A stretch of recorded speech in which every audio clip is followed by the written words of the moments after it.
చేస్తాను రండి స్వామి అని అడిగాను, వచ్చారు, పెట్టాను, తినేశారు.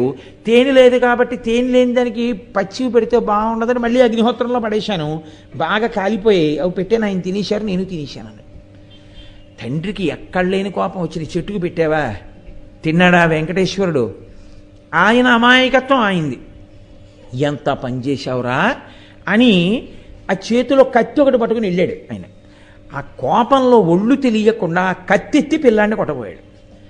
చెట్టు రూపంలో ఉన్నాడు వెంకటేశ్వరుడిని నమ్మినటువంటి పిల్లవాడి యొక్క నమ్మకాన్ని రుజువు చేస్తూ ఇలా ఎత్తిన చేతిని చెట్టు రూపంలో ఉన్న వెంకటేశ్వరుడు పట్టుకున్నాడు. ఎవరు పట్టుకున్నారు చెయ్యని వెనక్కి తిరిగి చూశాడు. చతుర్భుజుడైనటువంటి స్వామి పట్టుకున్నారు అతని చేతిని.